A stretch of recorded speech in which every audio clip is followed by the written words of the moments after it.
Bonjour à toutes et à tous. Donc on va commencer notre live. Merci beaucoup d'être avec nous. Donc le principe du live, c'est de vous présenter plus en détail notre programme Deep Life. Donc c'est un grand programme d'expédition qui a commencé en 2021 et qui durera jusqu'en 2030. Et pour ce live, je suis accompagné de Emmanuel Perret-Bardou et Guylain Bardou, qui sont les fondateurs et directeurs d'Under the Pole. Et on essaie d'inviter Lorenzo Bramanti, qui est chercheur au CNRS et co-directeur scientifique de Deep Life. On a peut-être quelques soucis techniques, mais ça devrait arriver d'ici très peu de temps. Donc pour vous en dire un peu plus par rapport à ce live-là, ça va durer à peu près 30 minutes. Ça va se dérouler en deux grandes parties. Donc la première partie sera une présentation de Deep Life, le programme en général, de la part d'Emmanuel et Guylain, et un zoom sur Svalbard, donc qui a été la première étape de ce grand programme d'expédition qui a eu lieu en début d'année 2022. Et à la suite de ça, si on arrive à avoir Lorenzo avec nous, on pourra parler de la partie scientifique et de la collaboration avec le CNRS. À la suite de ça, bien sûr, on répondra à vos différentes questions qui pourraient avoir lieu par rapport à Deep Life. Avant toute chose, je vais commencer par présenter très rapidement Under the Pole pour ceux qui ne connaissent pas encore. Donc Under the Pole, c'est un programme d'expédition sous-marine qui est composé d'une équipe de plongeurs et pour lequel notre grand savoir-faire, c'est la plongée en milieu extrême et très profond. Et la finalité d'Under the Pole, c'est aussi la sensibilisation auprès des publics scolaires, des institutions et des publics privés. Et donc là, on a déjà créé 3 grands programmes d'expédition. On entame notre 4e depuis 2021 jusqu'en 2030. Et donc pour vous parler plus en détail de Deep Life, je laisse la parole à Emmanuel et Guylain. Hello à tous. Bonjour à tous. Eh ben, écoutez, Deep Life, c'est le 4e programme d'expédition Under the Pole. C'est un programme de 10 ans qui est sous l'égide des Nations Unies pour la décennie des sciences océaniques au service du développement durable. C'est un programme qui est né, j'ai envie de dire, de toute l'expérience précédente d'Under the Pole et en particulier de la collaboration avec Laetitia Edouin du CNRS lors d'un programme d'IPOP en Polynésie où on a travaillé sur les coraux profonds, les coraux mésophotiques, et à la suite duquel on s'est rendu compte qu'il y avait peu de connaissances en fait dans cette zone. Et de la rencontre avec Lorenzo Bramanti qui étudie les forêts animales marines. Et on a lancé ce projet pour étudier ces forêts marines dont Lorenzo parlera un peu plus que moi, mais qui sont l'équivalent des forêts terrestres, qui sont dans cette zone profonde entre 30 et 200 mètres, qui sont des havres de biodiversité, qui sont peu connus et qu'on va étudier dans le monde entier et dont la première mission a été au Svalbard au printemps dernier. Tu peux peut-être dire un mot d'ailleurs sur cette première mission ? Alors la première mission, elle a eu lieu entre mars et fin juin, sur l'île du Spitzberg, qui est la principale île donc du Svalbard.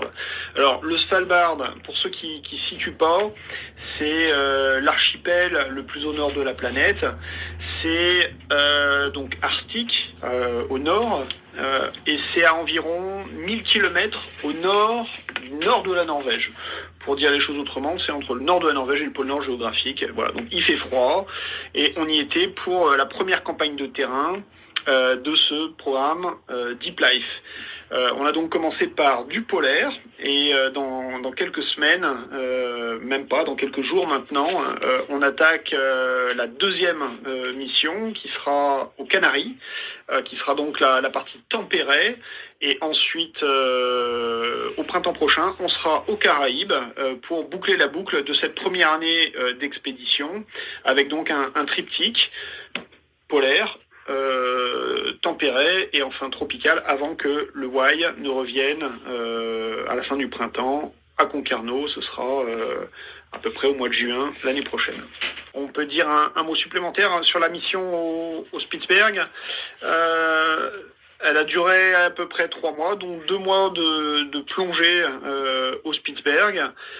Ça représente, on a fait 17 sites de plongée, 33 plongées d'équipe et en tout 107 plongées individuelles. C'était des conditions qui n'étaient pas faciles parce que quand on a commencé à plonger fin avril, il faisait encore extrêmement froid. On a des températures ressenties de près de moins 35 degrés avec l'effet du vent. Autant vous dire que sur le pont du bateau, c'était un peu l'ambiance comme on a connu par le passé, c'est-à-dire vraiment du froid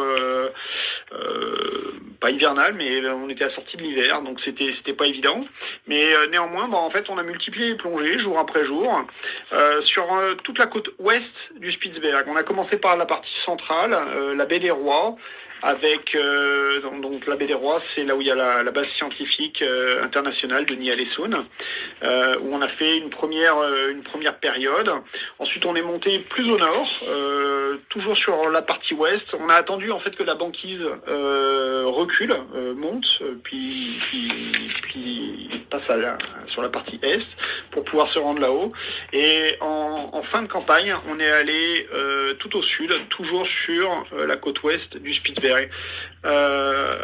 On a trouvé des écosystèmes différents. Ça a été assez difficile en fait d'essayer de tirer une logique, puisque dans notre quête des forêts animales marines, on avait du mal à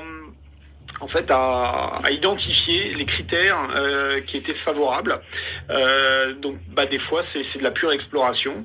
Et in fine, on a trouvé une forêt animale marine à l'entrée du fjord de l'Isfjord, donc le fjord principal du Spitzberg, sur sa partie ouest-nord, et qu'on a étudié, sur lequel on a déroulé le protocole scientifique qu'on va dérouler finalement sur l'ensemble du programme Deep Life, évidemment modulo les évolutions de ce programme et des protocoles.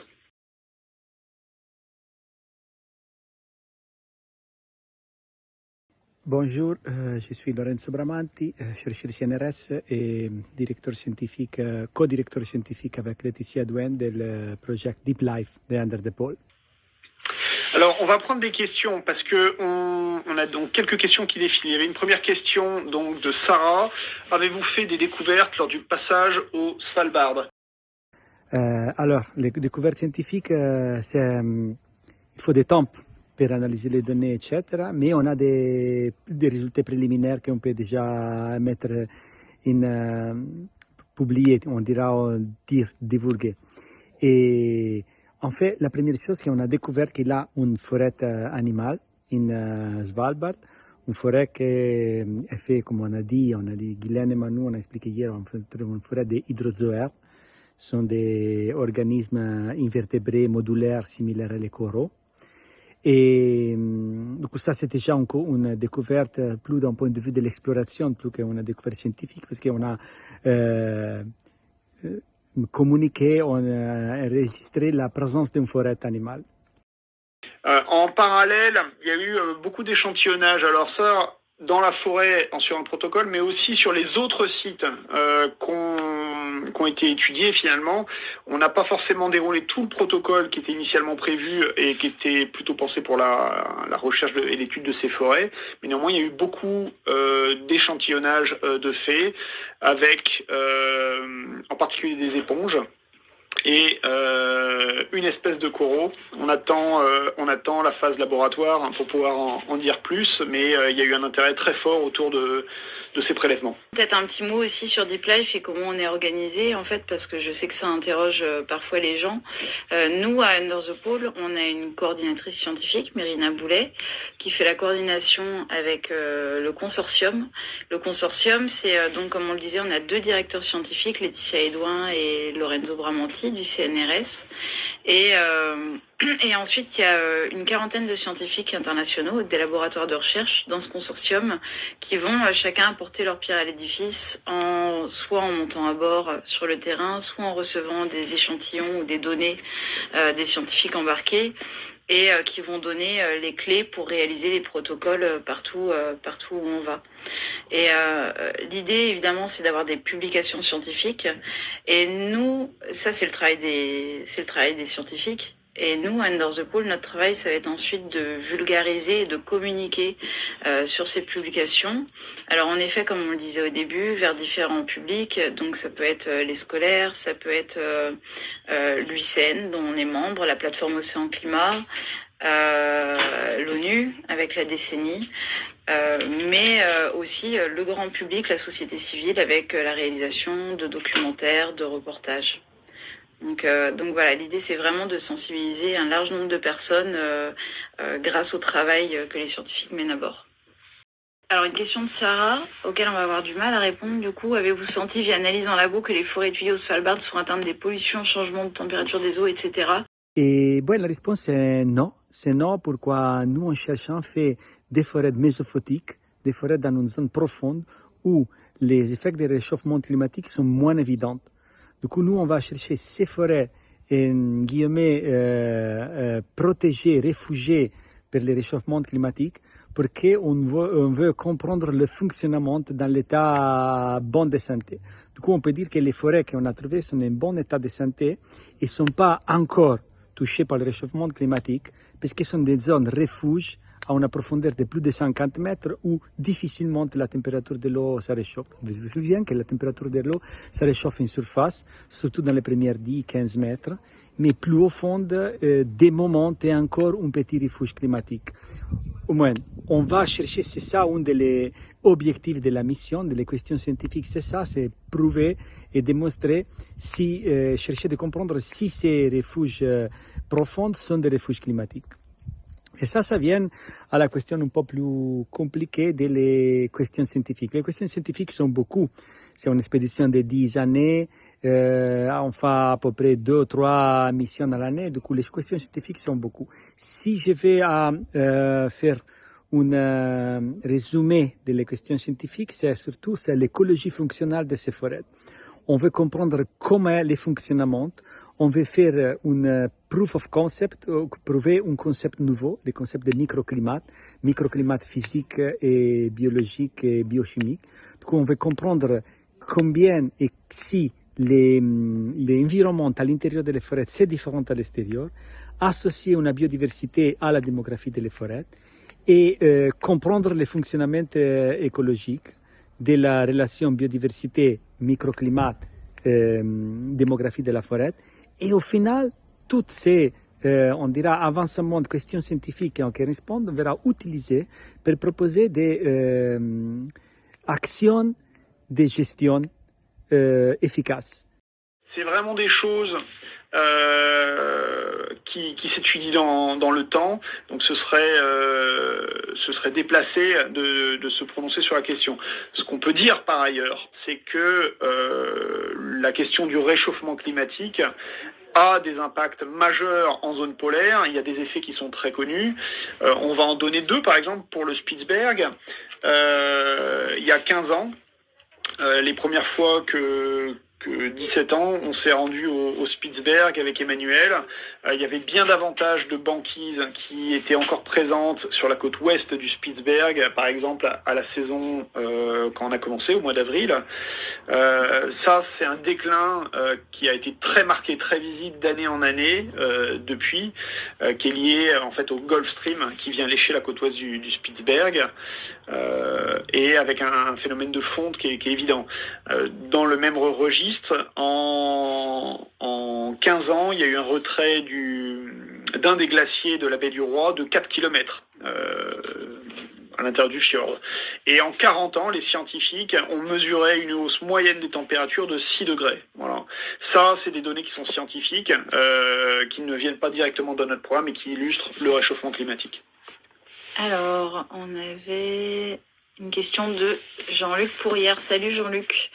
Bonjour Emmanuel et Guilain. Pour nous téléporter par procuration pour nous terriens devant une forêt animale, cela représente quoi en superficie, en ordre de grandeur, de quelle dimension il s'agit, épaisseur, hauteur, etc. L'extension de la forêt sur laquelle on a travaillé au Spitzberg, elle commençait à 35-40 mètres de profondeur. Elle s'étendait jusqu'à 76 mètres. Avec donc une épaisseur d'hydrozoaire au maximum de 30 cm, avec une moyenne qui se situait peut-être davantage autour des 20 cm. L'extension sud-nord, donc latérale, j'ai envie de dire, on ne l'a pas dimensionné précisément, mais on l'a évalué à environ 1 hectare. La forêt, pour répondre à la deuxième question, lié à ça, l'extension de la forêt, c'est pas facile de donner une extension parce que dans l'eau, la situation c'est différente. Ce sont micro-forêts, dans ce cas ici. Moi, je dirais que ça, à peu près, là qu'on a trouvé, c'est à peu près 1 hectare. Mais ces environnements fonctionnent à patch. Du coup, nous, on peut pas voir beaucoup dans l'eau. Du coup, il faudrait beaucoup plus d'exploration dans un site pour voir combien sont. Mais l'important, c'est pas tant ça pour nous, mais c'est après, on verra à la deuxième part de la question, c'est sur le fonctionnement. Un des résultats qu'on a vu est que ça forêt, on dira ça, pour un premier résultat, une première donnée, c'est que d'un hectare, on dira. Mais l'important est qu'on a découvert que ces forêts, il est caractérisé par une autre biodiversité.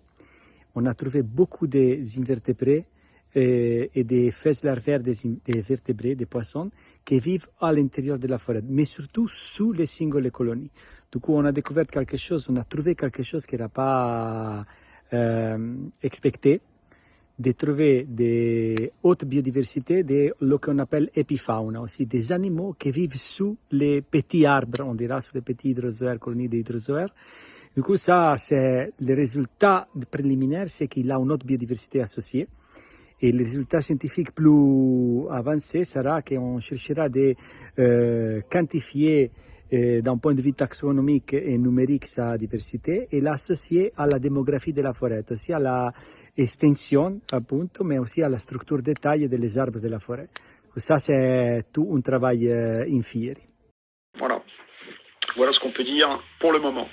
Et alors, une autre question de Sarah, quelles sont les missions pour la prochaine partie Canaries? Alors, aux Canaries, c'est un peu différent du Svalbard parce que c'est un peu le terrain de jeu de Lorenzo et de certains scientifiques avec qui il travaille.